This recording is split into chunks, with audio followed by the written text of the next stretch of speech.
नमस्कार। मैं जंजवार के लिए पीयूष पंत। लगभग 80 दिन से भी ज़्यादा हो चुके हैं। अभी भी किसान आंदोलन चल रहा है और लगातार किसान जो है दिल्ली के बॉर्डर्स पे जमा हैं।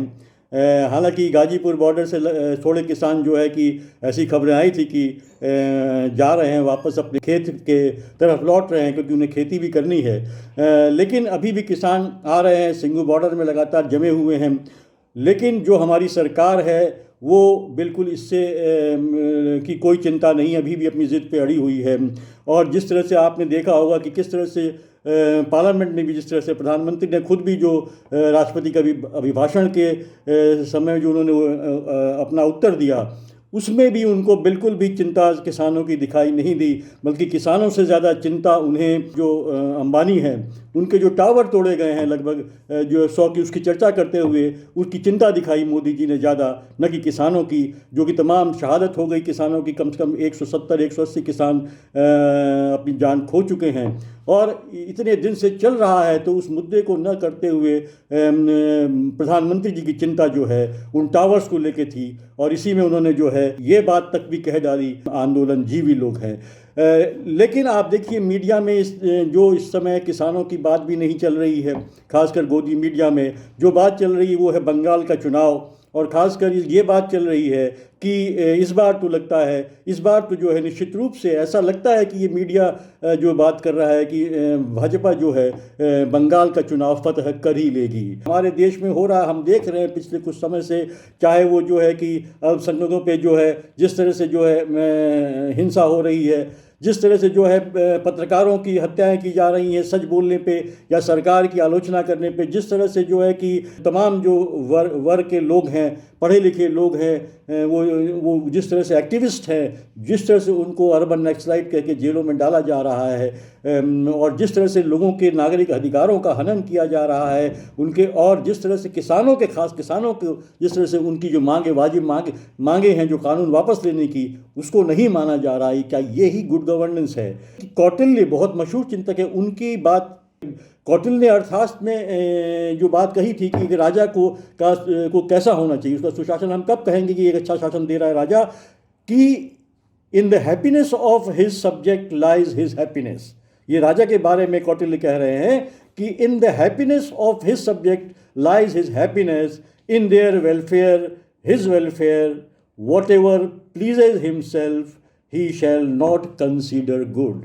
ध्यान दीजिएगा, ये साफ साफ चाणक्य ने, कौटिल्य ने ये कहा है कि जो राजा को पसंद हो या उसे खुशी देता हो वो जो है अच्छा नहीं, सुशासन नहीं माना जाएगा, अच्छा नहीं माना जाएगा। लेकिन हो क्या रहा है, जो मोदी जी को पसंद है वही निर्णय होते हैं, उसमें चाहे किसी की सहमति हो ना हो, चाहे जनता से पूछा जाए न जाए, स्टेक होल्डर से पूछा जाए न जाए, किसानों से नहीं पूछा गया, लेकिन मोदी जी ये मानते हैं या मोदी जी की सरकार ये मानती है कि किसानों के भले के लिए है, और वो जो है कानून ले आ रहे हैं, उसको वापस भी नहीं ले रहे हैं। सुशासन क्या होता है? सुशासन सरकार चलाने का ऐसा तौर तरीका है जो ऐसी कटिबद्धता दिखाए जिसका आधार न्याय और शांति के आधार पर मानव अधिकारों व नागरिक अधिकारों की रक्षा करना हो। ये एक जो है ब्रॉड रूप में हम कह सकते हैं कि ये एक परिभाषा होती है सुशासन की। देखिए, यूनाइटेड नेशन की बात तो अक्सर मोदी जी करते हैं और उनकी प्रशंसा भी हुई है, उन्होंने जो भाषण वहाँ दिए हैं। तो यूनाइटेड नेशंस के अगर हम की तरफ देखें तो उसने कहा है, उसके अनुसार सुशासन की पहचान 8 तरीके से की जा सकती है। उसने जो बताया है उसमें पहला जो है पार्टिसिपेशन, भागीदारी होनी चाहिए। यानी इसके लिए ज़रूरी है कि नागरिक समाज मजबूत हो। कहने का मतलब है कि ये भागीदारी कब हो सकती है? जब लोगों को बोलने और एक दूसरे के साथ मिलने जुलने की आज़ादी हो, स्वतंत्रता हो। और आज क्या हो रहा है आप देखिए, क्या आपको बोलने की स्वतंत्रता है? स्वतंत्रता ऐसे तो है, आप कह सकते हैं कि स्वतंत्रता है, लेकिन आप जो है कोई भी आलोचना कीजिए, सरकार की किसी नीति की आलोचना कीजिए, या आप जनता के पक्ष में कोई बात कहिए, या आप कहिए कि अल्पसंख्यक समुदाय जो कमज़ोर वर्ग है, दलित वर्ग है, अल्पसंख्यक समुदाय है, उसके पक्ष में कोई बात कहिए, तो सीधे सीधे जो है आप पे जो है देशद्रोह का आरोप लग जाता है, आप पे दूसरे कानून लगा के जो है आपको जेल के अंदर डाल दिया जाता है। भले ही फिर चाहे आप पत्रकार हो, अपनी ड्यूटी कर रहे हो, या आप जो है सोशल एक्टिविस्ट हो, जो नागरिक कार्यकर्ता हो, आप जो जनता की भलाई के लिए कुछ काम कर रहे हो, उसमें अगर आपको लगता है कि सरकार कुछ काम ठीक नहीं कर रही है, उसकी आलोचना आप करते हैं, तो आपको जेल में डाल दिया जाता है। दूसरा गुण है rule of law. Rule of law का मतलब क्या है कि रूल ऑफ लॉ का मतलब है एक ऐसी कानून व्यवस्था जो सबके लिए बराबर हो और जिसमें सब अल्पसंख्यकों सहित सभी के जो है जो एक नागरिक अधिकार जो है सुरक्षित हों। और इसके लिए ज़रूरी है कि न्यायालयों की एक जो है कि इंडिपेंडेंस हो, न्यायालय इंडिपेंडेंट हो, और जो है कि पुलिस जो है वो भ्रष्ट न हो, और दूसरा राजनीतिक प्रभाव से वो मुक्त हो। लेकिन आज हम क्या देख रहे हैं कि ये तमाम, आप देखिए कि यहाँ तक हमने देखा, दिल्ली दंगे में भी देखा हमने किस तरह से पुलिस की जो अपनी SIT रखी, जो इंक्वायरी रखी है, जो रिपोर्ट रखी है, वो लगातार जो है कहीं ना कहीं वो जो है कि वो एक कहीं किसी विचारधारा के तहत प्रभावित होकर वह कहीं ना कहीं कि राजनीतिक प्रभाव से ग्रसित दिखाई देती है पुलिस।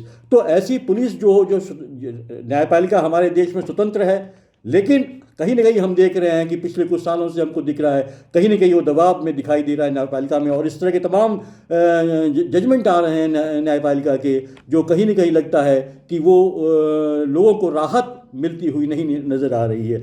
दूसरी पारदर्शिता की बात है। पारदर्शिता की बात यूनाइटेड नेशंस कहता है कि गुड गवर्नेंस के लिए ज़रूरी है पारदर्शिता हो, यानी कि निर्णयों के बारे में लोगों को जानकारी हासिल हो सके। लेकिन यहाँ क्या हो रहा है, आप देखिए हमारे देश में RTI से जो है जो अधिकार मिला है, कानून मिला है लोगों को अपने हाथ में पारदर्शिता को मजबूत करने के लिए और जानने के लिए सरकार के निर्णयों को, उससे लगातार लोगों को दूर रखा जा रहा है। वो चाहे आपके क्या नाम प्राइम मिनिस्टर फंड का मामला हो, या आप देखिए कि इलेक्टोरल बॉन्ड का मामला हो, उसको जो है कि RTI के दायरे से दूर रखा जा रहा है ताकि लोगों को जानकारियाँ हासिल न हो।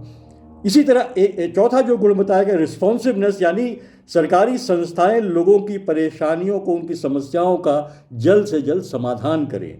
लेकिन क्या ऐसा हो रहा है? हम देख रहे हैं, अब किसानों का ही मामला ले लीजिए, किसानों को राहत मिल रही है क्या? उनकी जो मांगे हैं उनको सुना जा रहा है, बल्कि उन पे अश्रु गैस छोड़ी जा रही है, उन पे बाड़े लगाए जा रहे हैं, कील ठोकी जा रही है ताकि वो आ न सके, और उनको बदनाम करने की हर कोशिश की जा रही है। लेकिन उनको राहत कहीं से नहीं मिल रही, उनकी सुनवाई नहीं हो रही है। तो क्या यही जो है आपकी क्या नाम रिस्पॉन्सिवनेस है?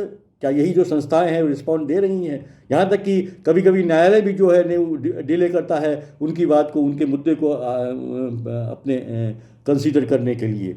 पांचवा जो फीचर बताया गया है वो कंसेंसस ओरिएंटेड, यानी कि आम सहमति से निर्णय लिए जाएंगे। किसानों का कहना है कि हमसे कोई सहमति नहीं हम ली गई, हमसे कोई हमारे साथ कोई बातचीत नहीं की गई।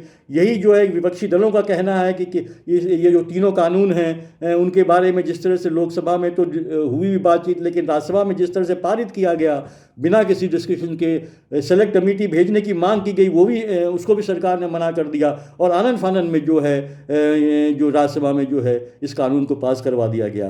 तो ये सबसे बड़ी बात है कि आम सहमति बननी चाहिए। ज़्यादा से ज़्यादा लोगों से जो है कि आप जो है कंसल्ट करके, उनसे बातचीत करके ही कोई सरकार को निर्णय लेना चाहिए, तभी कहा जाएगा कि सुशासन, सरकार द्वारा सुशासन दिया जा रहा है, नहीं तो सुशासन नहीं कहलाएगा। छठा गुण है कि इक्विटी एंड इंक्लूसिवनेस, यानी खासकर कमज़ोर तबकों को शामिल करना अपने निर्णयों में, अपने प्रशासन में, अपने शासन में। आप जो भी कदम उठा रहे हैं वो सबके लिए लाभकारी होना चाहिए, यहाँ कमज़ोर और जो है कि दूसरे तबकों के लिए भी। यहाँ हम क्या देख रहे हैं, क्या हो रहा है हमारे देश में आज के समय में? ये हो रहा है कि एक खास जो धर्म के लोगों के खिलाफ जो है लगातार जो है एक तरह का जो है लामबंदी कर ली गई है, और उन पे जो है उनके खिलाफ बहुत सारी इस तरह की बातें कही जा रही हैं। उनको ये एक दोयम दर्जे का नागरिक घोषित करने की कोशिश की जा रही है। CA का उदाहरण आपके सामने है, जिस तरह CA लाने की कोशिश की गई है, सीधे सीधे जो है उनको नागरिकता से वंचित करने की एक कोशिश थी। इसी तरह मॉब लिंचिंग का आप देख लीजिए मामला है। इसी तरह घर वापसी के नाम पर जो है किस तरह से जो है अत्याचार किया जा रहा है लगातार। आप देखिए जिस तरह से इनोसेंट कुछ तो अपराधी प्रवृत्ति के हैं निश्चित रूप से, लेकिन बहुत से इनोसेंट ऐसे मुसलमान युवक हैं जिनको जो है झूठे इल्ज़ामों में जो है बंद कर दिया जा रहा है और उन पर सख्त सख्त कानून लगाए जा रहे हैं। सातवां जो बताया गया इफेक्टिवनेस एंड एफिशिएंसी जो है, ये एक गुण है गुड गवर्नेंस का, यानी कि सुशासन का। लेकिन आज क्या हो रहा है, अब देखिए, इसका मतलब है कि अपने रिसोर्सेज को टिकाऊ बनाए रख कर ही आप जो है इसको हासिल कर सकते हैं, इफेक्टिवनेस और एफिशिएंसी जो है आपको। और ये कैसे हो सकता है, चाहे वो नेचुरल रिसोर्सेज हो, चाहे man made public sector units हो। आप देखिए रिसोर्सेज हो, नेचुरल रिसोर्सेज को भी लगातार सरकार द्वारा जो है कि प्राइवेट सेक्टर को सौंपा जा रहा है, चाहे ज़मीन हो, जंगल हो, चाहे पावर सेक्टर हो, चाहे वो जो एयरपोर्ट्स हो। तो आप नेचुरल रिसोर्सेज जो है कि उनको लगातार जो है प्राइवेट हाथों में सौंप रहे हैं, उसी तरह आप पब्लिक सेक्टर को लगातार कमज़ोर कर रहे हैं। तो फिर आप जो है प्रभावी ढंग से जो है कि आप शासन नहीं कर सकते हैं, वो आपका सुशासन नहीं कहलाएगा किसी भी हालत में। और आठवां और अंतिम जो गुण बताया है यूनाइटेड नेशंस ने, वो है अकाउंटेबिलिटी, यानी कि जिम्मेदारी, यानी कि संस्थाएं लोगों के प्रति जवाबदेह होनी चाहिए और एक दूसरे के प्रति भी जवाबदेह होनी चाहिए। इसके लिए ज़रूरी है कि संस्थाएं संवेदनशील हो और सहनशील हों। लेकिन आज हम क्या देख रहे हैं, इस सरकार के रिजीम में असहनशीलता लगातार बढ़ती चली जा रही है। अपने विरोधी जो विचार हैं उनके खिलाफ, जो आपके नज़र में जो लोग सही नहीं हैं उनके खिलाफ जो है आप लगातार असहनशील होते चले जा रहे हैं। तो जो विविधता है हमारे देश की, जो हमारे देश की विविधता है, जो हमारे देश की जो संस्कृति है, विविधता की संस्कृति है, वो उसके खिलाफ जो है आक्रमण हो रहा है। भारतीय जनता पार्टी की सरकारें जो है सुशासन तो कतई नहीं कर रही हैं, बल्कि जो है आप कहिए कि जो है कि लगातार लोगों में असंतोष ही पैदा कर रही हैं। उनकी जो है जो मांगे पूरी होनी चाहिए उनको भी अनदेखा कर रही हैं, और जो है जो लोग उनके खिलाफ आवाज़ उठाते हैं या उनकी आलोचना करते हैं उनको लगातार जो है कि वो पनिश कर रही हैं और उनके नागरिक अधिकारों का हनन करके उनको जेलों में डाल देती हैं। तो ये आपको सोचना है कि क्या यही सुशासन है? क्या ये बंगाल की जनता को सोचना होगा कि क्या भाजपा को अगर वो जिताती है तो क्या इसी तरह का सुशासन वो चाहेगी, या जो जिसकी चर्चा जो है कि कौटिल्य ने अपने अर्थशास्त्र में कहा है उस तरह के सुशासन की वो चाहेगी? तो ये निर्णय आपका है, आपको ही ये निर्णय लेना होगा। इन्हीं शब्दों के साथ नमस्कार।